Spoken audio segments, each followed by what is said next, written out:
Banyak sekolah masih menganggap bahwa data merupakan pekerjaan administratif. Padahal dengan data tersebut, kebijakan pendidikan dapat ditentukan. Masalahnya, jika datanya tidak akurat, kebijakan pendidikan pun bisa tidak tepat. Dari sinilah saya mulai melakukan perubahan. Sebagai pengawas sekolah dasar di Kabupaten Cianjur, saya masih banyak menemukan bahwa pengelolaan Dapodik masih diserahkan sepenuhnya kepada operator. Di sini, kepala sekolah belum semuanya berperan aktif dan koordinasi tim pun masih belum berjalan optimal. Akibatnya, masih banyak data yang belum 100% melalui proses verifikasi dan validasi, bahkan belum dilengkapi dengan dokumen yang memadai.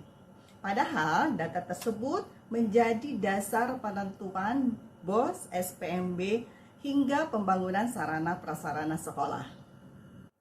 Tantangan terbesar bukan pada teknis pengisian data, tapi pada mindset sekolah. Data masih dianggap sebagai beban administratif, bukan sebagai aset strategis.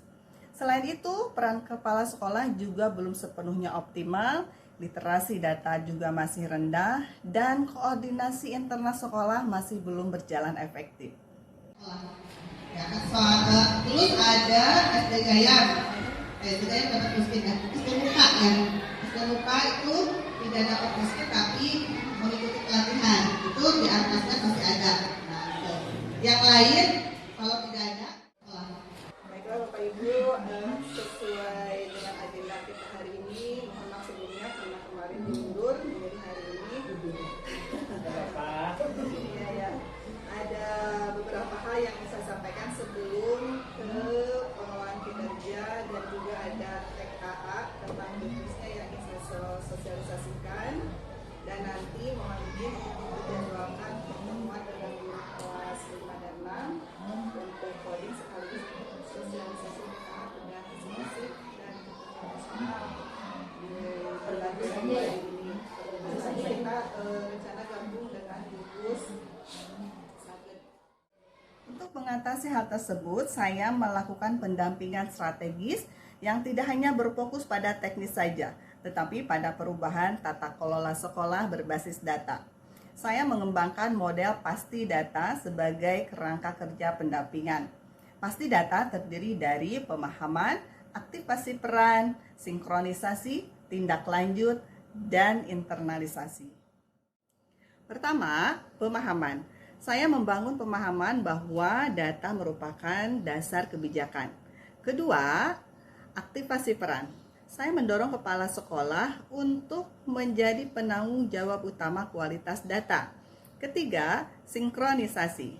Saya memperkuat koordinasi antara kepala sekolah, operator, dan tim manajemen. Keempat, tindak lanjut.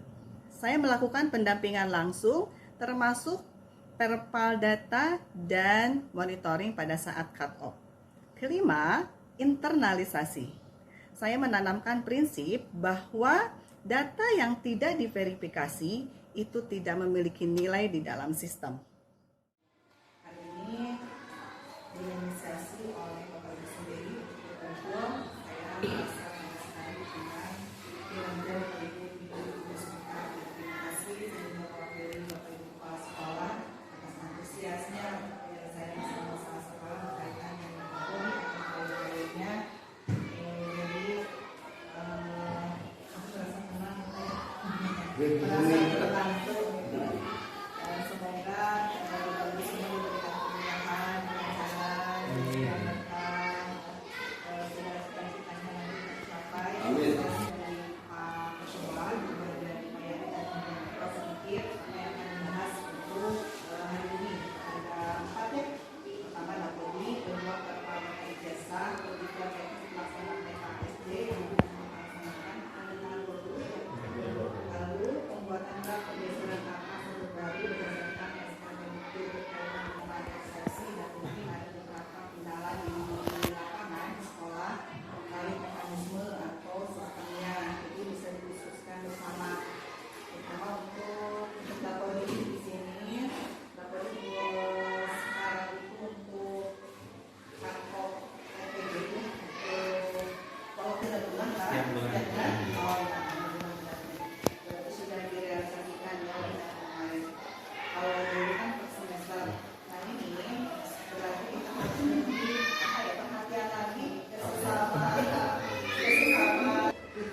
Indonesia ya, yang biasanya rentang waktunya 6 bulan dipadatkan jadi 10 hari se-Indonesia. Tadi ada informasi dari Pak Yani katanya sinkronnya menjadi lebih susah. Ya, Itu tidak? betul. Ya, mungkin itu juga kendala karena rentang waktu yang pendek. Oleh karena itu kita berarti harus bisa mencari waktu. Ngalong. Lebih di ngalong. Ini kalau pakai ini kalau Dan sebelah rasakan kita itu siap. Saya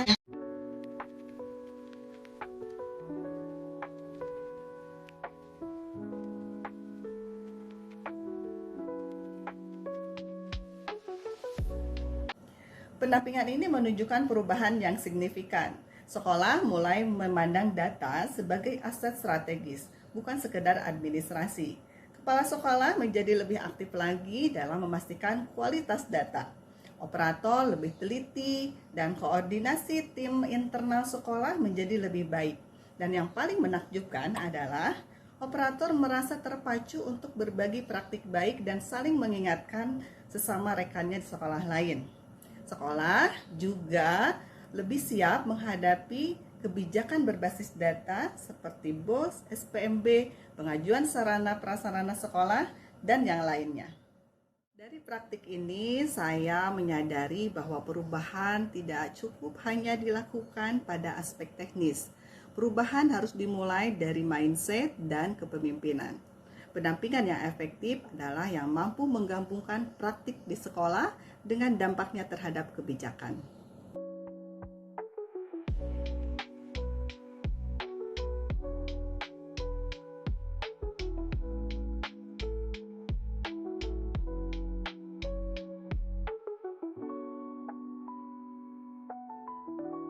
Data yang valid akan menghasilkan kebijakan yang tepat, dan kebijakan yang tepat akan menentukan kualitas pendidikan.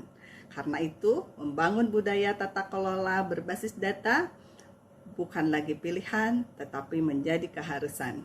Saya percaya perubahan besar dalam pendidikan dimulai dari data yang benar.